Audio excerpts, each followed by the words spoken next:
네, 오늘은 사도행전 4장 말씀, 베드로와 요한이 성전 미문에 앉아있는 구거라는 안준뱅이 40년 동안 한 번도 걷지 못한 그 구거라는 자를 일으켜 세웠습니다. 그 일로 인하여 많은 사람들이 베드로의 또 요한의 증언을 듣고 예수를 믿게 되었다라는 걸 알 수 있습니다. 여기서 남자만 5,000명, 앞에서 사도행전 2장에서는 다 성령의 충만함을 받고 거기에서 그날 세례 받는데 3,000명이나 더했다라고 그렇게 얘기를 했고, 여기서는 이제 남자만 5,000명, 이 정도로 지금 규모가 서서히 이렇게 커져가고 있는 겁니다.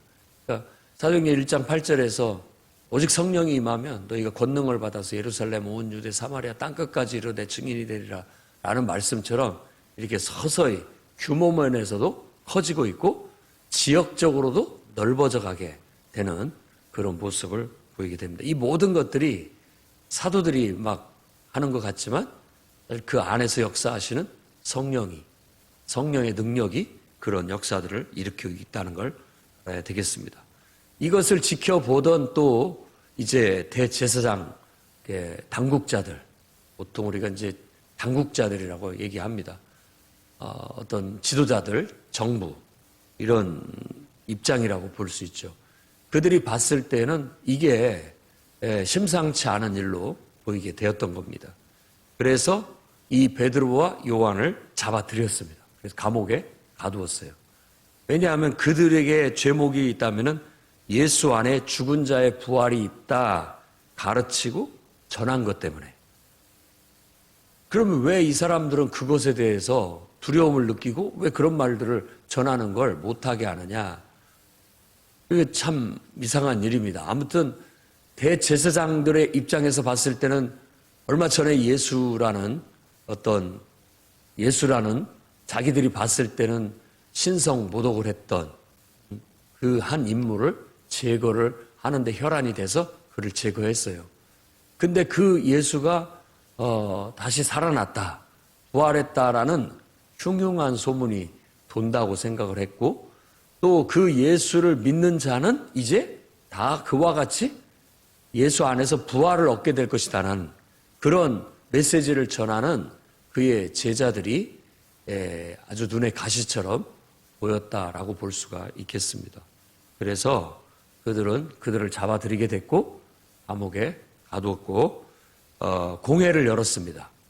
그러니까 이 공회는 산헤드린이라고 하는 그런 이름을 갖고 있죠. 우리는 국회라고 그렇게 얘기하는데 여기서는 산헤드린이라고 원래 얘기를 하고 그걸 번역하면 공회 이런 의미를 가져요. 그러니까 뭐 국회라고 해도 크게 다르지 않습니다.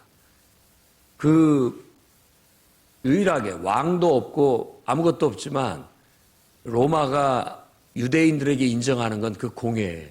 그 공회를 통해서 지금으로 말하자면 그냥 뭐 어떻게 보면 우리 정부 당국이 아니라 그냥 자치회의 같은 그런 의미가 있어요. 그래서 민족의 문제들을 해결하고 뭐 이렇게 나가는 것인데 그 주축이 대제사장이 되었던 겁니다. 그래서 안나스, 가야바, 요한, 알렉산더, 이게 지금 안나스 집안이에요.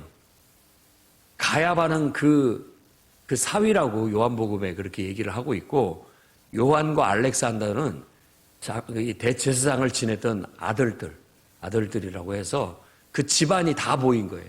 그 집안이 다 보이고 그 집안이 중심이 돼서 이제 공회를 소집해가지고 이 사람들을 어떻게 처리하면 좋겠느냐를 의논하게 된 것이죠. 그래서 이제 그 공회 자리에 이 요한과 베드로를 불러서 너희가 도대체 무슨 권세로 누구의 이름으로 이런 일들을 행하느냐라고 묻자 베드로와 요한이 성령이 충만해서 대답했다고 얘기합니다.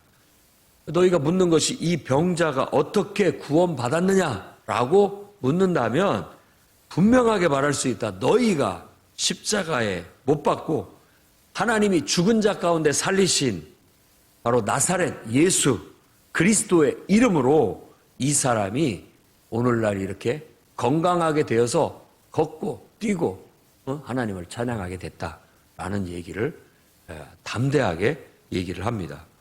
그러면서 덧붙이는 얘기가 시편 118편 22절 말씀을 인용해서 너희 건축자들이 버린 돌로서 집 모퉁이에 머릿돌이 되었다라는 말을 하게 된 겁니다. 바로 너희 건축자들은 바로 지금 그 당국자들이고 대제사장 무리들을 말하는 것이고, 버린 돌은 예수 그리스도를 말하는 것이고, 너희가 버린 그 예수 그리스도를 하나님이 죽은 자 가운데 살려서 머릿돌이 되게 했다라는 건 가장 중심이 되는 돌, 가장 귀한 돌, 없어서는 안 되는 돌로 하나님이 사용하셨다라고 말하는 겁니다. 그래서 그들이 바로 죽인 예수가 하나님께서는 하나님 나라의 왕으로 메시아로 세우셨다라는 것을 이런 구약의 시편의 말씀을 인용해서 설명을 하게 됩니다. 그러면서 다른 이로서는 구원을 얻을 수 없다. 천하 사람 중에 구원을 받을 만한 다른 이름을 우리에게 주신 일이 없기 때문이다 라고 그들 앞에 담대히 말을 한 거예요. 그러니까 병자가 나은 것에 대한 것을 얘기할 때 바로 나사렛 예수 이름을 믿는 믿음 때문이다 라고 얘기했고, 그 나사렛 예수, 너희가 십자가에 못 박혀 죽인 이 예수가 바로 우리의 메시아다. 구약에 예언된 메시아다. 하나님이 세우신 하나님 나라의 왕이다. 이분을 믿어야만 구원받는다라는 것을 지금 자기들을 잡아 죽이려고 하는 감옥에 가둔 그 사람들 앞에서 조금도 두려워하지 않고 담대하게 말하고 있는 겁니다. 그렇게 말하는 걸 보고 그들은 압도당하게 됐고, 쟤들이 저렇게 담대히 말하는 것에 대해서 깜짝 놀라게 되면서 그들을 평가를 합니다. 세 가지로 평가를 하는데, 일단 학문, 무식한, 학문이 없는 자로 알았더니만은 아주 박식하더라. 학문이 있다. 그러니까 성경에 대해서 모르는 게 아니에요. 아주 그냥 제대로 알고 있고 나름대로 논리적으로 얘기하는 걸 보고 깜짝 놀랐다는 거. 그리고 저들이 3년 동안 예수님을 따라다니면서 훈련을 받았다는 거. 제자 훈련이라. 제자 훈련 받은 사람들이라는 거. 예수님의 제자라는 거. 그리고 또 한 가지는 저들을 통해서 병 고치는 능력이 나타나고 있다는 거. 세 가지로 그들을 평가했어요. 우리도 그럴 필요가 있습니다. 우리가 성경에 있어서는 우리도 누구 못지않게 뭐 공부를 많이 했든 적게 했든 학위가 있든 없든 그게 중요한 게 아닙니다. 기록된 이 성경에 대해서 우리는 아주 그냥 딱 학문이 있어야 됩니다. 딱 달통을 하고 있어야 돼요. 근데 성경을 많이 읽는 것도 중요하지만 믿음으로 성경을 읽어야 된다는 거. 성령 충만해서 성경을 읽어야 된다는 거. 이게 그래야만 성경 말씀을 딱 관통할 수가 있고 제대로 성경이 읽혀지게 되고 해석이 되게 된다는 거예요. 성경은 여러분이 교회 다니면서 많이 읽고 계시고 또 읽고 있습니다만은 우리 교회에서는 매일 성경 한 장은 그냥 통달하고 간다. 그래서 그것을 노트에 노트하고 그냥 무조건 매일 한 장. 그렇게 하면 1189장의 성경은 3년 3개월이면 한 바퀴를 도니까 벌써 이 세종에 와서도 2번 돌고 곧 끝나게 또 됩니다. 곧 계시로 끝납니다. 금방 돌아가요. 3년 3개월이 벌써 2번 가게 되는 것이죠.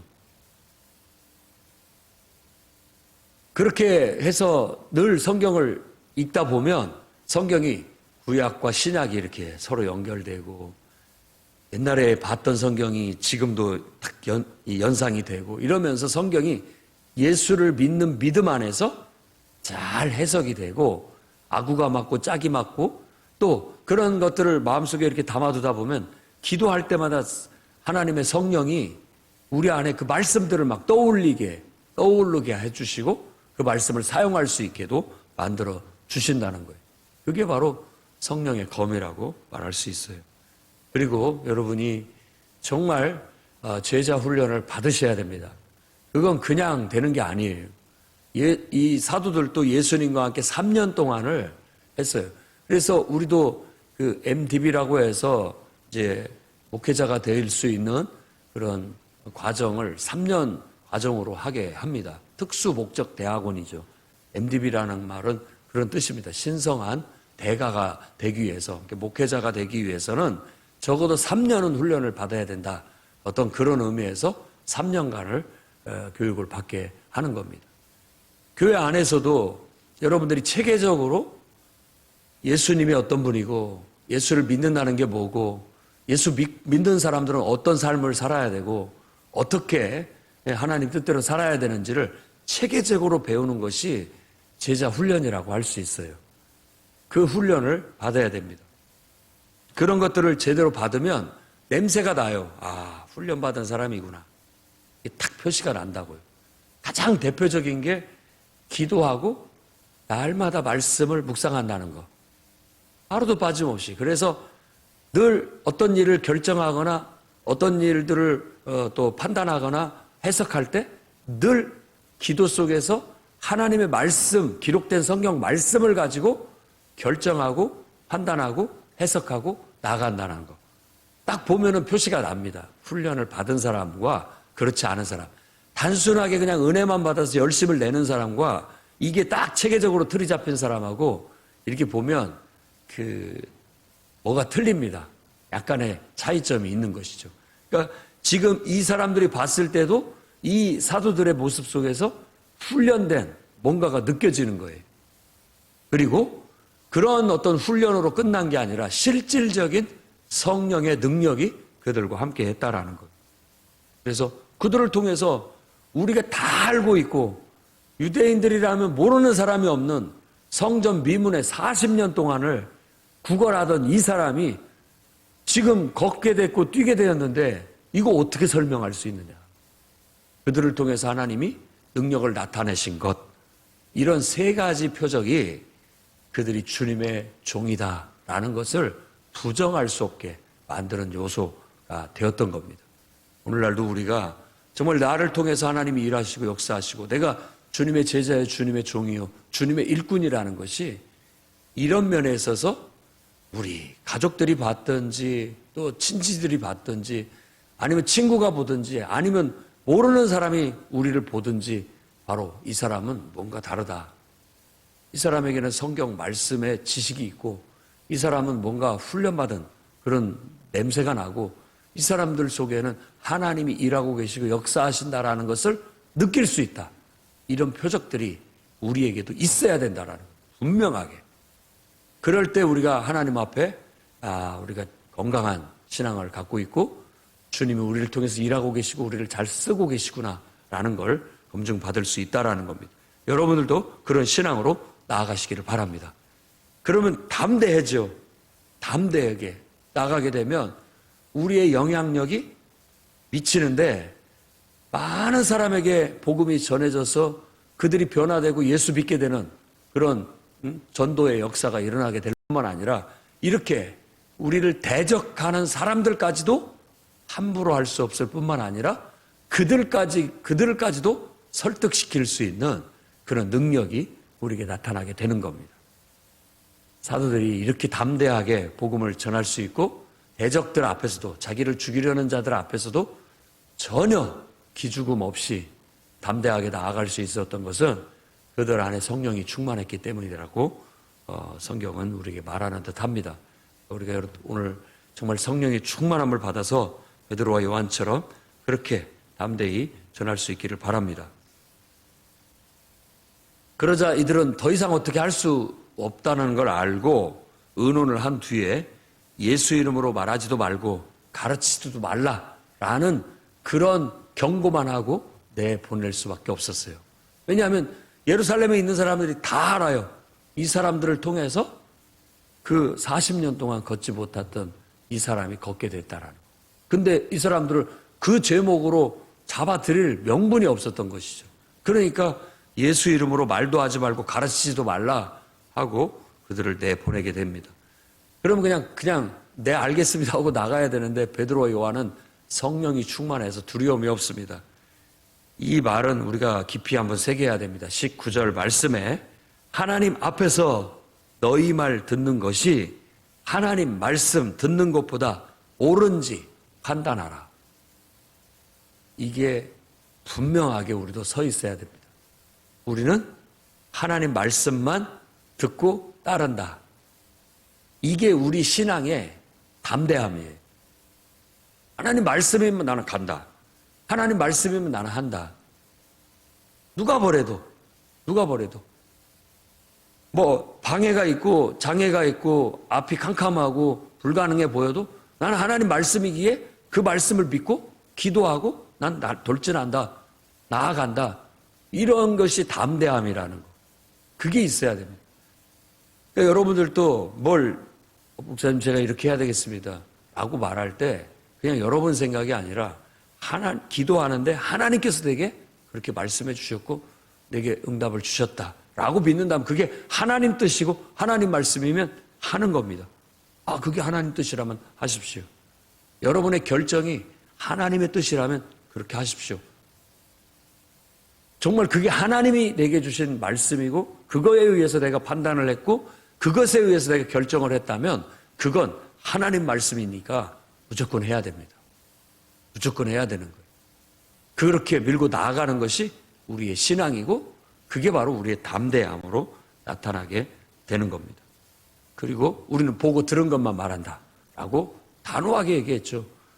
우리는 하나님 말씀, 내게 주신 하나님이 주신 말씀만 말할 뿐이고 그 말씀대로만 나는 할 뿐이다 라는 것이 우리 신앙의 중심이에요.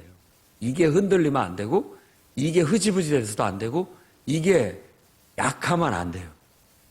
약하면 열매를 많이 맺을 수가 없고 이게 강하면 강할수록 열매 맺는 삶을 살게 되는 겁니다. 여러분 꼭 열매 맺는 그런 삶을 사시기 바랍니다. 그렇게 해서 풀려난 이 두 사도는 예수 믿는 이제 동료들에게 가서 이 사실을 아뢰고 다 같이 같은 마음으로 함께 하나님께 감사하고 찬양하고 기도를 드리게 됩니다. 23절에서 31절까지가 그 내용을 서술하고 있는데 아마 누가가 이제 이 내용을 기록을 했을 때 그 감동을 받아서 그때 이 사람들이 이렇게 하나님 앞에 기도드렸다라고 하면서 그 기도의 내용을 소개해주고 있습니다. 그래서 맨 먼저 하는 것이 시편 2편 대표적인 메시아 예언 왕위 즉위식 같은 내용이거든요. 시편 2편이 우리가 이미 앞에서 다 봤기 때문에 잘 알죠. 시편 2편을 가지고서 열방이 메시아 곧 왕이신 그리스도를 대적하고 있는데 이거 다 헛된 일이다 라는 선언을 인용하는 겁니다. 메시아로 하나님께서 우리에게 세우신 그리스도나 메시아나 같은 말이에요. 하나는 히브리어, 하나는 헬라어니까. 그 말은 우리가 이해할 때는 왕이라는 뜻입니다. 우리를 구원할 왕, 우리에게 영생을 주실 왕, 그 왕인데 우리는 그분을 우리의 왕으로 받아들이는데 열방은 그를 무시하고 무슨 왕이야 멸시하고 받아들이지 않고 오히려 대적하고 죽인다는 거예요. 그 모든 것에 대해서 이미 시편 2편에 예언하기를 그들이 대적한다고 했는데 이 대적함은 헛되다. 다 그 헛짓들이다 라고 말하고 있는 거예요. 그러니까 예수께서도 그런 대적을 받고 십자가에 죽었지만 그들이 죽인 그 행위는 헛것이다. 왜? 하나님께서 그를 죽은 자 가운데서 살리셨으니까. 지금 베드로와 요한을 잡아다가 그들을 대적하고 그들의 입을 말 못하게 막았지만 그 모든 행위는 헛되다. 지금 예수를 믿는 이 무리들이 예수님의 부활을 증거하고 예수를 믿는 믿음을 선포하고 예수 믿으면 죄사함 받고 이와 같이 예수님과 같이 부활의 영생을 선물로 얻게 된다라고 전하는 이 모든 것들, 바로 메시아를 증거하고 전파하는 이 모든 것들을 대적하는 것은 우리를 대적함이 아니라 바로 그 왕 대신 우리의 구원자 되시고 우리의 왕 대신 그분을 대적하는 것이다. 그를 대적하는 모든 일들은 헛되다. 아무리 대적해봤자 소용없는 짓이다. 라고 선포하고 있는 겁니다.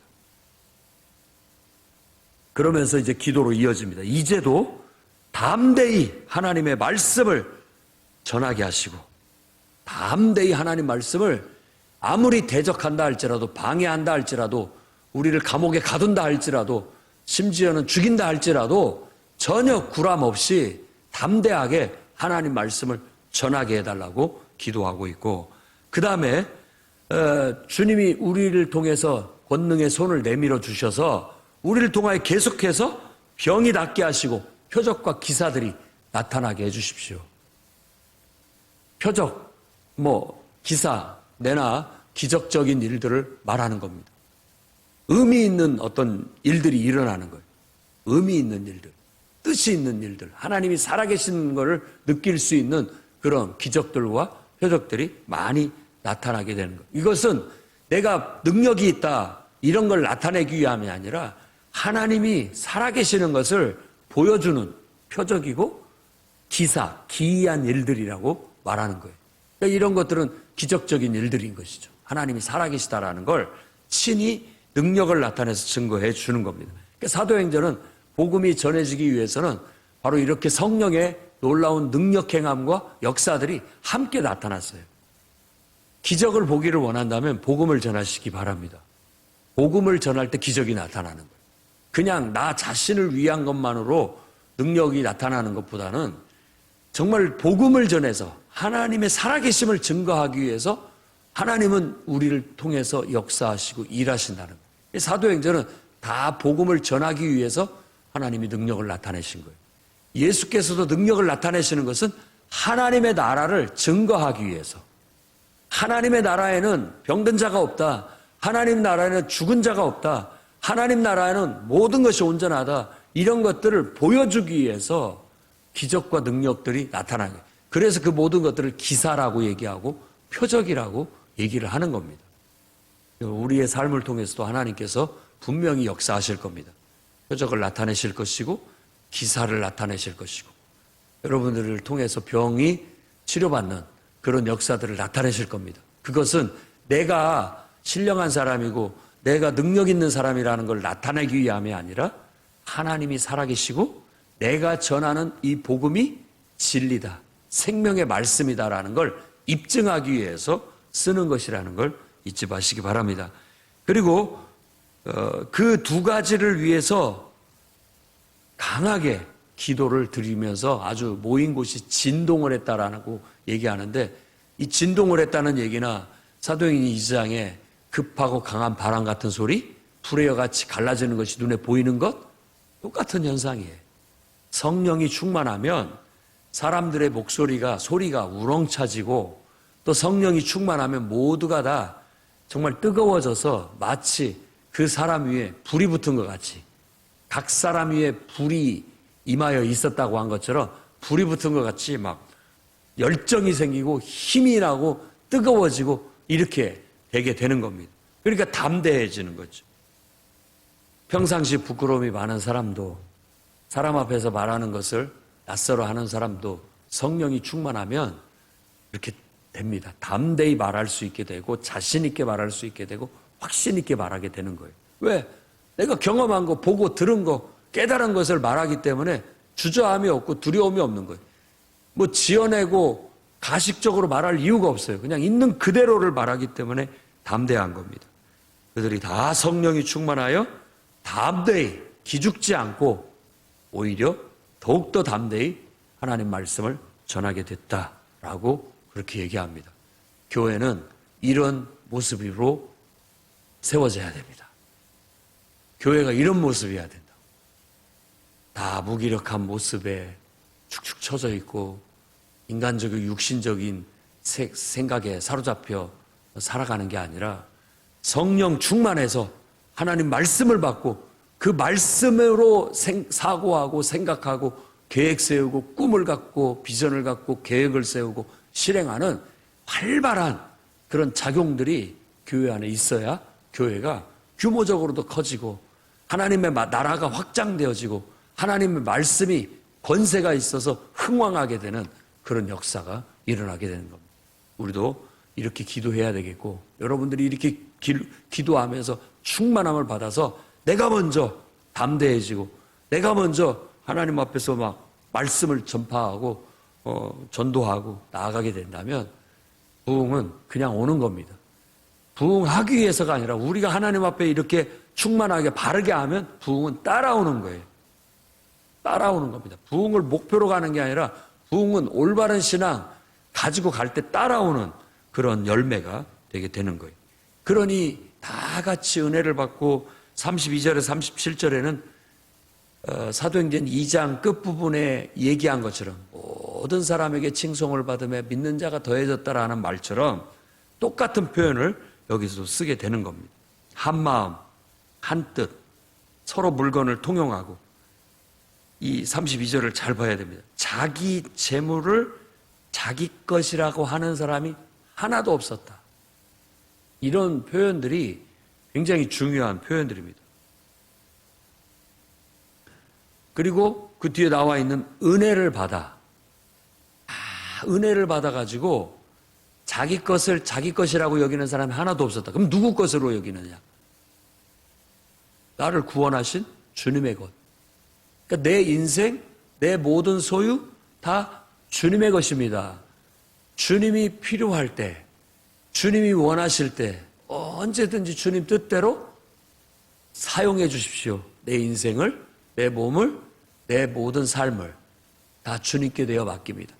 그런 것들이 그 시대에는 일시에 막 오순절날 전 세계에서 명절 지키기 왔던 사람들이 거기서 예수 믿고 변화돼서 같이 지내다 보니까 그 사람들을 먹여야 됐고 또 재워야 됐고 하는 어떤 필요가 있었어요. 그러다 보니까 그런데 물질이 필요했던 것이죠. 그러니까 은혜 받은 사람들이 집이 여러 채 있는 사람은 집을 팔아서 집 판 돈을 내놓고, 또 밭이 많은 사람들은 밭을 팔아서 내놓고 이런 일들을 했다라는 거예요. 그게 아까워한 마음이 없이 이건 내 것이 아닙니다라는 그런 믿음 속에서, 그런 고백 속에서 기꺼이 내어놨다라고 그렇게 얘기하는 겁니다. 진실한 참된 믿음을 고백하는 사람들은 다 자신의 인생을 주님께 맡겼고 내 모든 것은 주님의 것입니다 라는 신앙 고백이 담긴 헌금과 또 봉사와 헌신의 삶을 살게 되는 겁니다. 그것이 참된 신앙의 어떤 표지라고 말할 수 있는 것이죠. 그래서 어떤 사람들이 어떻게 말을 하든지 간에 신구약, 구약과 신약 성경을 통틀어서 항상 하나님을 섬기는 사람은 나는 자신을 주님께 내어 맡기고 주님의 것입니다 라는 그런 고백을 하게 되는 거예요. 구약에서도 10분의 1, 11조를 드리는 것을 바로 그와 같은 표적으로 보는 거예요. 그러니까 내 모든 걸 다 드리는데, 내가 내 모든 것을 다 드리는데 하나님께서 열의 9은 너를 위해 써라 하고 내어주는 의미로 받아들이는 겁니다. 그러니까 나는 내 모든 것이 다 주님의 것입니다 라고 드리는 것이죠. 그리고 어떤 교회에서는 그 학생들, 청년들을 훈련을 할 때 첫 직장을 다녀서 첫 번째 월급을 받으면 다 교회에 바치게 해요. 드리게, 하나님께 드리게 하는 겁니다. 하나님께 드리게 해요. 그리고 난 다음에 다 드리면 다시 그 사람을 불러서 그 중에 10분의 9를 띄어서 줘서 너를 위해 써라 하고 딱 한 번 그렇게 가르친다고 합니다. 그게 원리예요. 그러니까 내가 하나님 앞에 10의 1조를 드리는 것은 내 모든 소유는 당신의 것입니다. 주님 뜻대로 사용해 주십시오라는 신앙 고백이라는 걸 가르치는 것이죠. 그래서 초대교회 모습 속에도 정말 은혜를 받아서 이와 같은 일들이 잘 이루어졌게 됐고, 말하는 것이 그러다 보니까 풍성했다. 교회가 풍성했다. 부족할 것이 없었다. 라고 그렇게 말합니다. 그 중에 한 사람을 소개하는데 바로 요셉이라고 하는, 우리가 잘 알고 있는 바나바, 안디옥 교회에 개척을 해서 큰 부흥을 일으켰던 바로 바나바, 그 사람의 본명은 요셉이고 사람들은 그를 바나바라고 불렀어요. 왜냐하면 너무 은혜가 충만하고 사람이 너무 좋은 사람이었어요. 그래서 위로의 아들, 이런 아들이라고 붙이는 것은 아주 그쪽의 대가라는 그런 의미로 붙이는 겁니다. 완전히. 그러니까 너무 사람들을 위로를 잘해주고 또 사람들을 격려를 잘해주고 은혜스러운 사람이었다라고 그렇게 얘기하는데 그 사람도 밭을 팔아서 내어놨다라고 그렇게 얘기를 하고 있는 겁니다. 우리 교회도 모든 교회가 한국에 있는 모든 교회가 다 이와 같은 바른 믿음과 신앙으로 하나가 돼서 한 마음이 돼서 한 뜻이 돼서 교회마다 물질적으로나 또 모든 면에서 풍족하고 그래서 하나님의 일을 하는데 막힘이 없고 그래서 날마다 구원받는 사람들이 더해지고 또 성령이 충만해서 하나님 말씀이 흥왕해서 정말 많은 사람들이 예수 믿게 되고 그런 놀라운 부흥의 역사가 일어날 수 있기를 주님의 이름으로 축원드립니다. 기도하겠습니다. 거룩하신 주님, 우리 안에도 성령의 충만함이 있어서 담대히 하나님 말씀을 전하게 하시고 은혜 받아서 한 마음 한 뜻이 되게 하시고 정말 모든 것은 다 주님의 것이라고 고백하고 하나님의 선하신 뜻대로 하나님이 우리에게 주신 모든 것들을 또한 하나님 앞에 스스로 자발적으로 기쁜 마음으로 내어드려 주님의 나라가 주님의 몸된 교회가 주님의 일들이 풍족한 가운데 이루어져 나갈 수 있도록 역사에 주옵소서. 금도 내 것이고 은도 내 것이라고 말씀하신 주님, 모든 성도들의 삶에 은혜를 베푸시고 축복을 복을 내려주셔서 저들이 풍성하게 하시고 풍성한 것으로 또한 하나님 앞에 감사하며 드릴 수 있는 그런 복된 삶을 살 수 있도록 역사하여 주시옵소서. 예수님 이름으로 기도드립니다. 아멘.